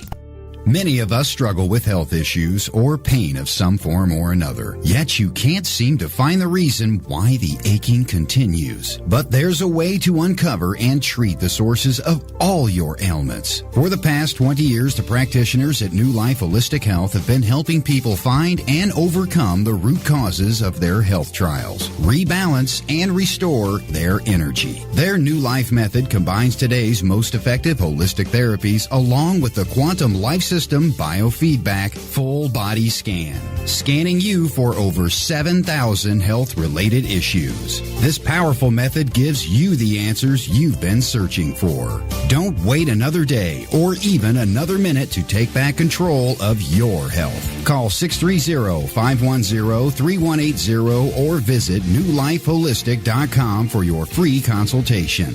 Mention you heard this ad on the stream and receive $25 off your first visit. New Life Holistic Health. newlifeholistic.com. What's up, Doc? I'm just purchasing my tickets for the 1950s sock hop to support Gateway to Laughter, a cool nonprofit organization seeking to create a playground for children with disabilities. What's the word from the bird about the sock hop? I'll clue you. There's a cash bar, contest, a 50-50 raffle, prizes, snacks, and a hip rock and roll band, and even swing dance lessons. That's out of sight. Where is this, and when is this taking place? It takes place at Benedictine University at Goodwin Hall on February 26th from 6 p.m. to 10 p.m. How much does this cost? The cost is $25 per person and $15 for those with a Benedictine ID. Holy smokes, sounds like a great value. Where do I get my tickets? You can get it at donatenow.networkforgood.org/RTA Gateway. That's donatenow.networkforgood.org/RTA GATEWAY. Can't wait to see you there. This will be so far out. Ladies and gentlemen, this is your captain speaking. Thank you for flying with 24/7 The Stream.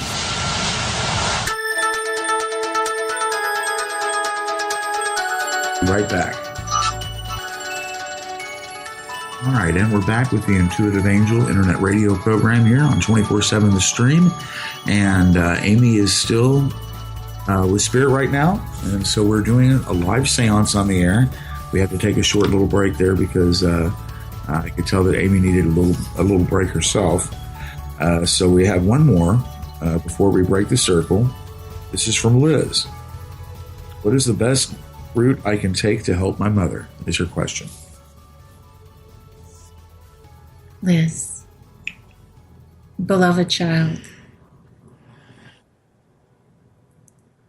sometimes a spirit incarnated or on the other side can be very far from the light. Not in a bad way. You have to understand that we're all connected always. But sometimes that knowledge of that connection can be eclipsed by thought, by feeling injured, by being sad. And the very best thing you can do for any of God's creatures who are in that state is to be kind. It's difficult because we want to analyze. We want to help. We want to rush them to a doctor. We want to fix them in a way that they can then come through and be everything that we've always wanted them to be for us. But that's selfish, isn't it? What you need to do is just be kind. To understand that any struggle a human being goes through is always, always completely and totally surrounded with helpers. So when somebody is in a struggle, there are angels everywhere helping them. When somebody is having a struggle, there are spirits helping them. When somebody is having a struggle, God reaches out and holds them in his hands. Your mother is just like that.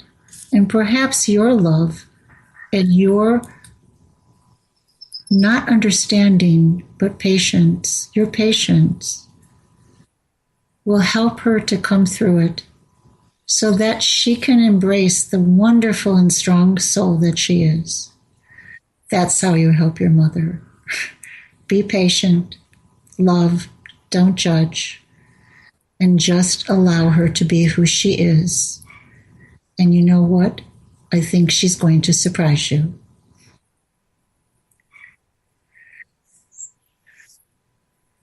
I'm going to be leaving now. My name is Seymour, and I will help all of you who are listening. You just reach out to me in your dreams with your heart, and I will help you to find the answers you seek. I surround each and every one of you with love and light and the constant energy of God. Farewell for now.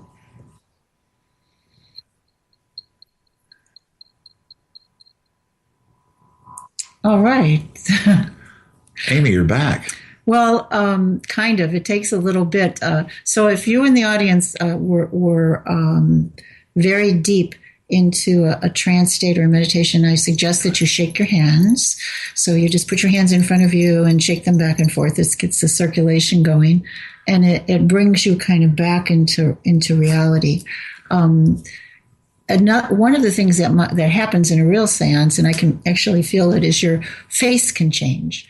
As you're connected. Well, I noticed you were sweating and everything. That's why I said, you know what, we need to take a break. Well, when you connect to the energy of the spirit, sometimes your energy is low and the spirit's is high. Sometimes the spirit's energy is very low and long and spaced, and you're almost like in a sleepy kind of a trance. It's a very wonderful and interesting work to be able to do this. And we have mediumship regularly twice a month, although right now we're experimenting with different days to have it, so that people can come out and they can see. You don't need to study or be special.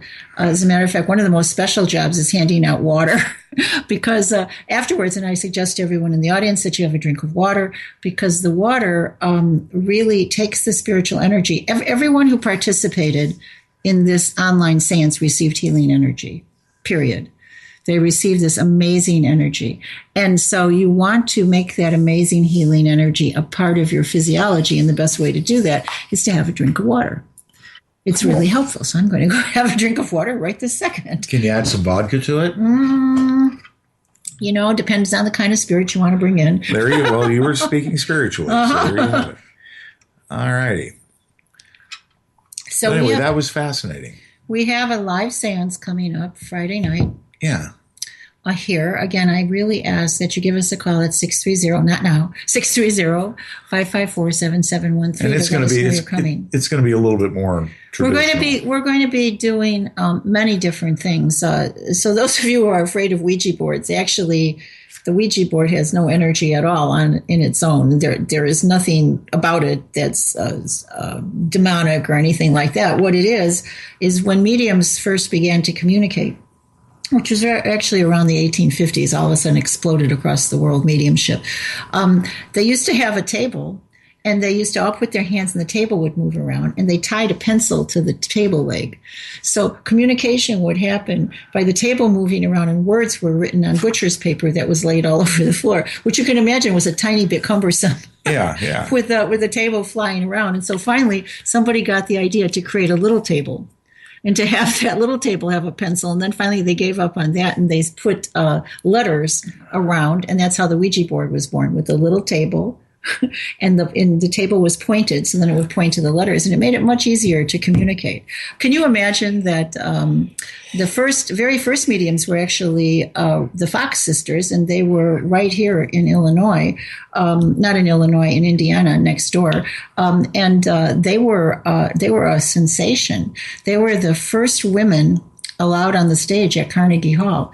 All roles in plays and things like that were always played by men, because they just didn't believe that women had the necessary energy to be able to be on stage, but they let them be on stage. So mediumship has done a lot. I would venture to say without the Fox sisters and without the Quakers who protected them, we women wouldn't be able to vote because they really broke all of the traditional thoughts about women. So we owe a lot to the mediums. And there's a lot of women getting together to do seances actually helped bring forth all kinds of different knowledge and gave the women great power to be able to expand and to take over different roles in the world. That was spirit doing that. Spirit was motivating them and saying enough already.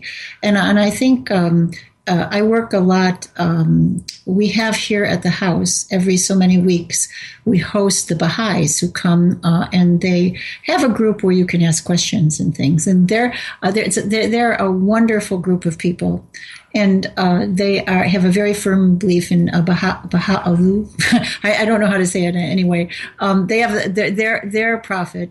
And he believes that now is a time, or the writings tell us that now is a time when women are going to step forward. And I think that's why this spiritual connection is so incredibly important, that we are animated by spirit in order to create different ways of being. And that's just, there is no higher thing you can do than to connect to the high level spirits and reach out and help people. For me, it's a wonderful, wonderful privilege to be able to do it. And so when you go and you sit in a seance, you dip your toes into the water. If you are sad and you want to talk to somebody who's on the other side, that's part of it. That's part of the reaching out. But for me, the most exciting part is the knowledge that comes through. I love that part. And the things that they tell us. Spirits tell me that they do a huge amount of work on the other side, experimenting and coming up with new things. And I believe it because, things like, say, a new antibiotic or new things that we need in order to exist will pop out in several different countries simultaneously through different people.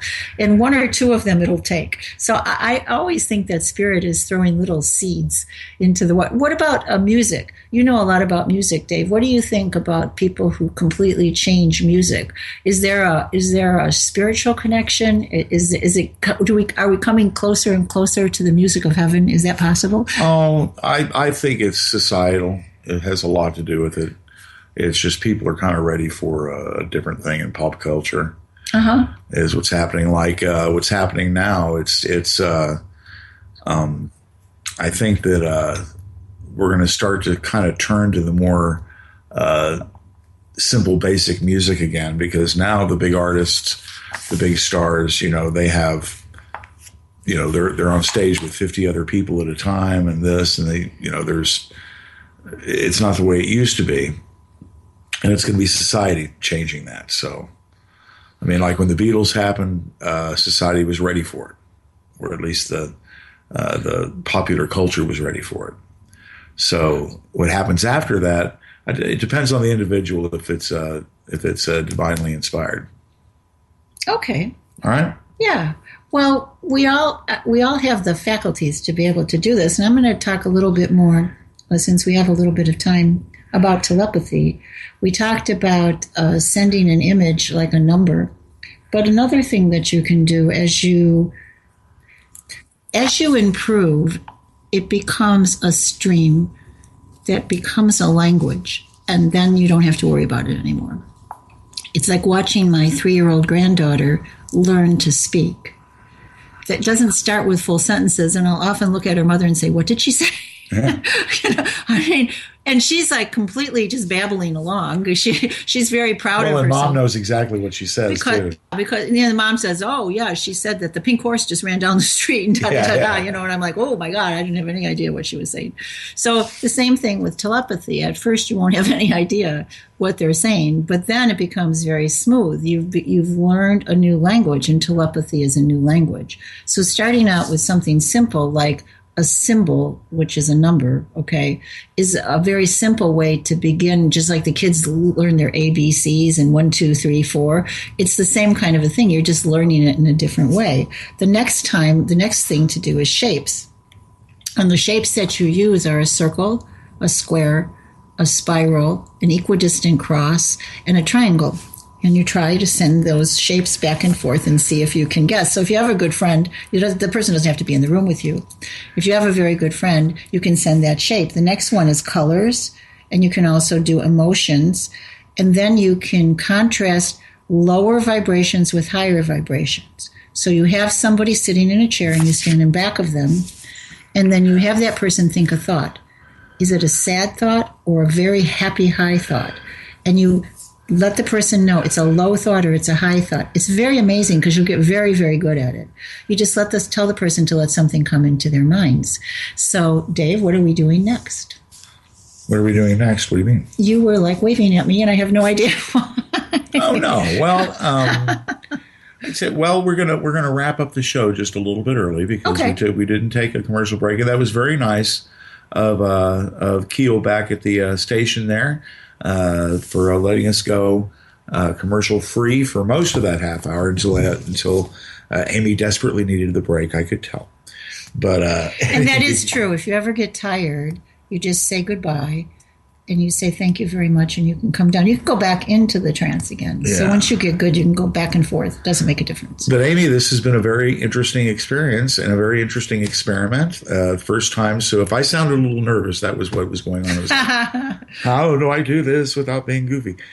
Which is hard for me. So anyway. Yeah, you didn't make one joke the whole time. That was pretty good. Well, no, I'm not going to. No, because you were just afraid Spirit to come and hit you in the head. I was going to say that guy might spiritually kick my butt. Anyway, but Keel again, talking to you, buddy. Happy birthday to the stream. Oh, thank you very much. And what is it? 3 years now? Yeah, I think so. Cool, man. Well, thank you again for helping us with this experiment. I think we'll do it again.